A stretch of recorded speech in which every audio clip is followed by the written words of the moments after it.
Hi there. I have created here what might be called the emblem of the demiurge, and we see here the action of the three forces. So this ring here is supposed to be a serpent's head as well, eating its own tail. This represents the forces of preservation and continuation.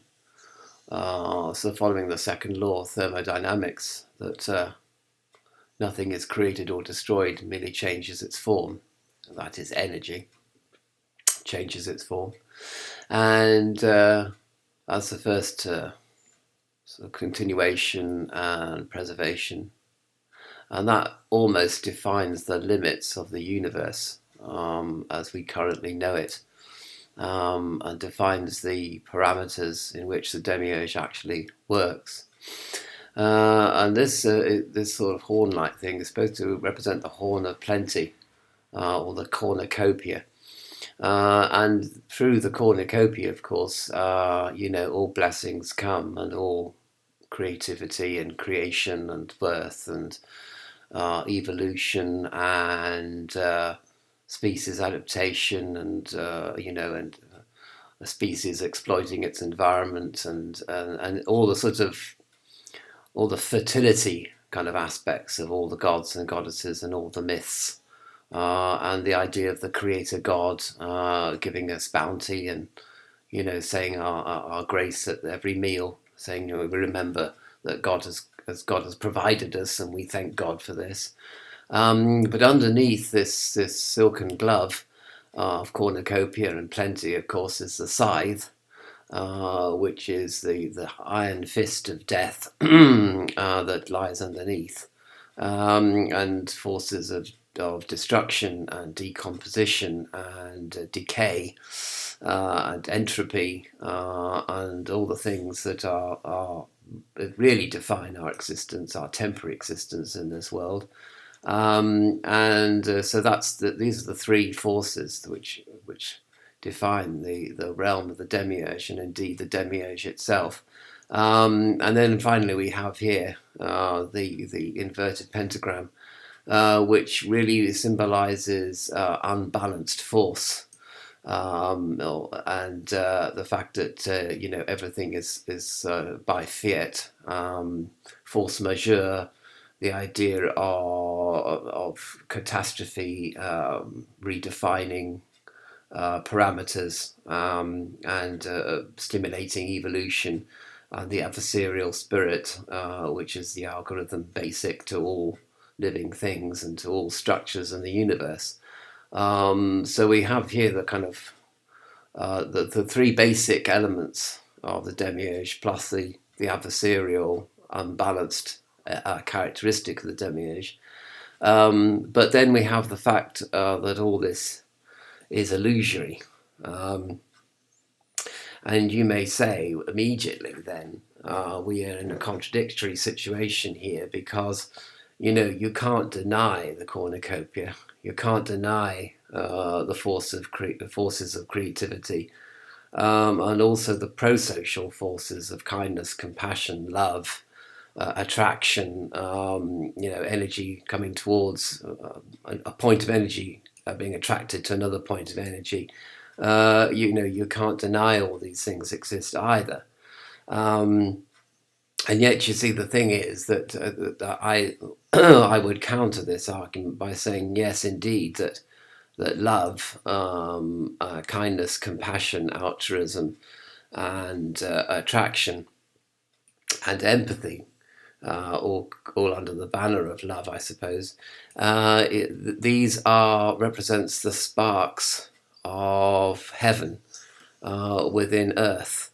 There's a concept in Kabbalah of Malkut, which represents the kingdom, which represents the physical, and it's being coloured sort of a beautiful emerald green, which shows its fertility and nature and all that. And it's specked though with gold specks, and these gold specks represent the specks of Keter, or heaven, that reside or collide or cluster together sometimes from heaven itself, from Keter. So as above, so below kind of formula is present in the earth. So love, wherever love is clustered, wherever love collides, wherever love is manifest, wherever love is produced as an energy between people, certainly. And I suppose this is basically a social model. It's a human model rather than anything else. Where these are present, these represent the sparks of light within Malkut.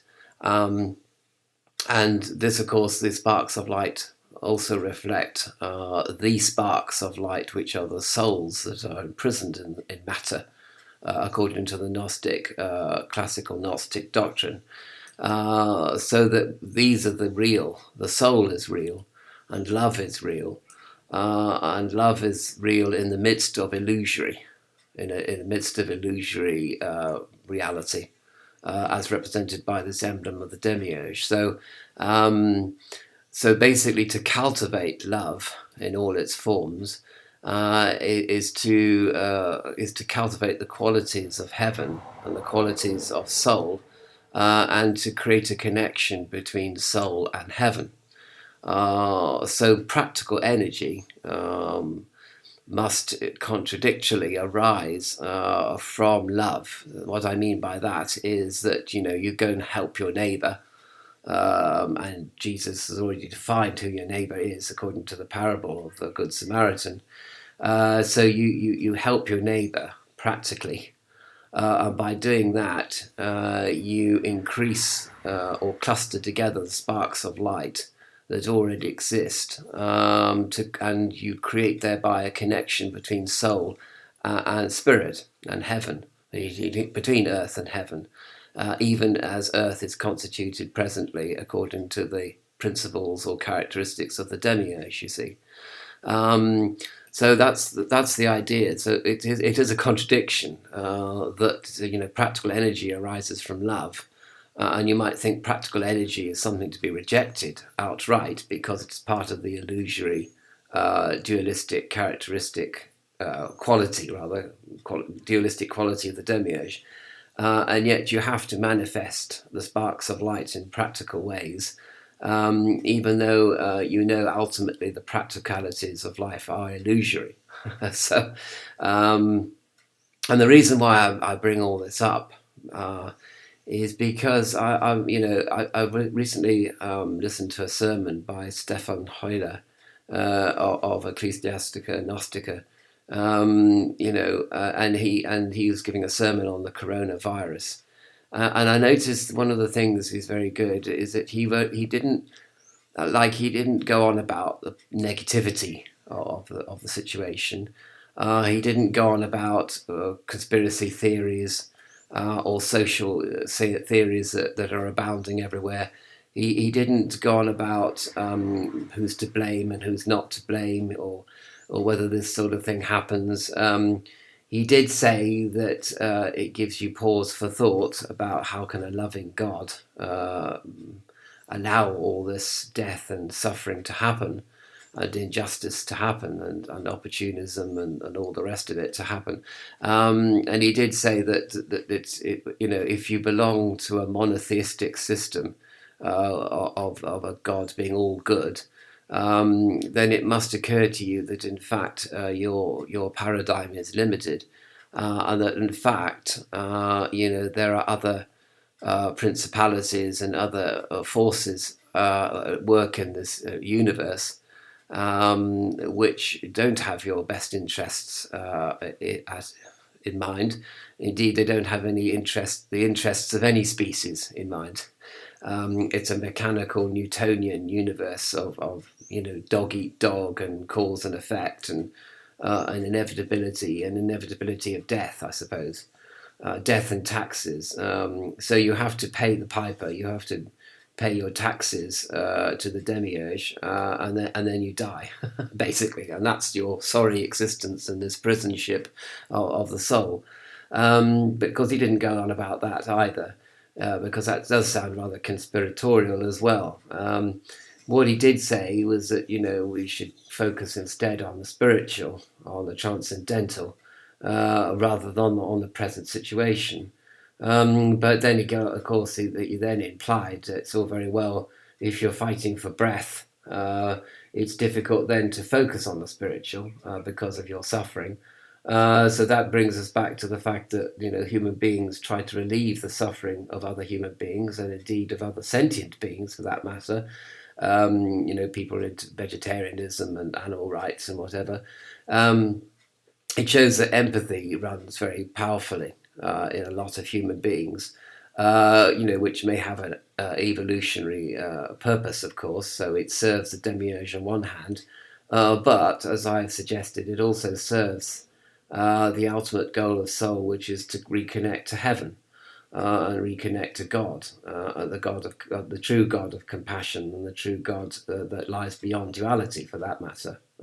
So beyond compassion, and beyond the opposite of compassion, for that matter. So, there are many contradictions. When we look again in the Kabbalah, there's the abyss between the supernal triad of Keter, Chomer, and Bina.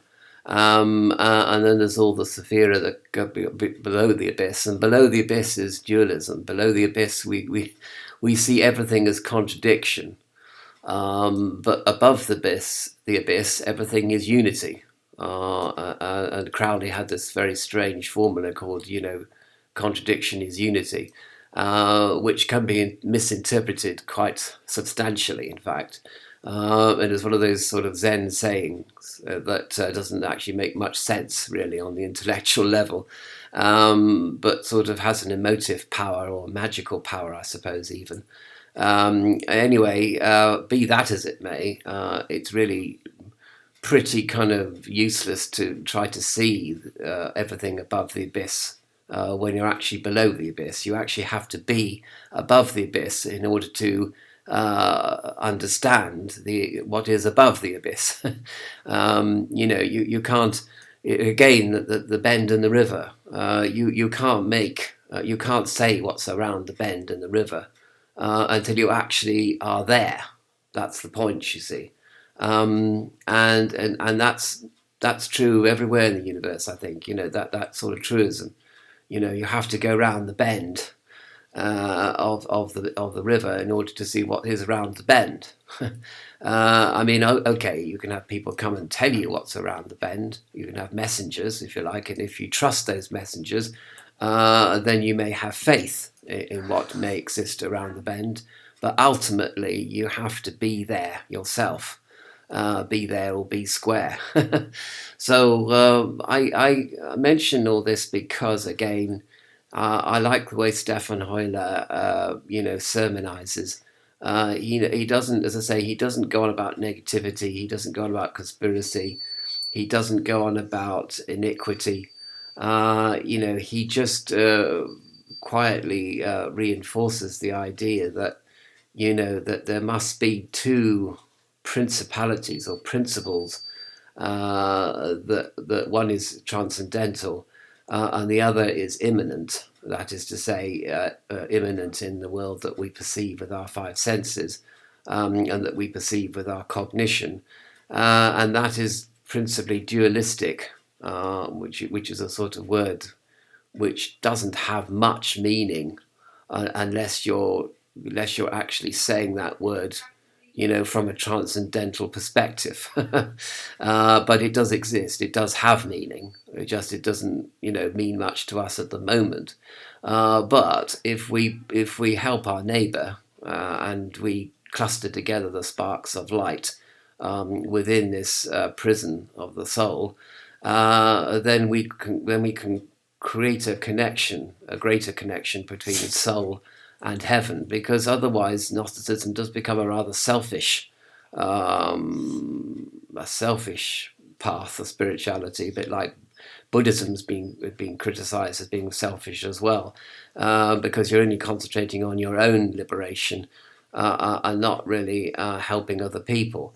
Obviously, within the parameters of who a neighbour is. A neighbour is somebody who you chance meet on the spiritual path who needs your help, and you give that help freely and unconditionally. But of course you can't go around changing the planet or changing society or changing the way people think or changing the human condition, because that isn't going to happen, because the human condition is bound up with the three qualities, the three faults of the demiurge, if you like. And so it is what it is, sort of thing. So I just it's a sort of a commentary on Stefan Heuler's many sermons on the problems of the world and on how we should view these problems of the world, and our sort of reaction, equanimous reaction. We should go into equanimity. We should go into seeing the balanced view. Alert from mouse batteries low. And there you are. You see, and of course, scarcity with the low batteries always comes in, and just when you think you're getting somewhere spiritually, or trying to nail the spiritual down, you see, your computer informs you that you have low batteries. And distracts you. And that, of course, is a prime example of how the demiurge distracts you from thinking spiritually, thinking transcendentally, and pulls you back down to earth again all the time, you see. But that's what we have to deal with. That's where we are. That's kind of what the material we have to work with as we try and sculpt our way out of this prison, as it were. And we think our way out of it. We focus on the transcendental, which will give us the exit path to liberation.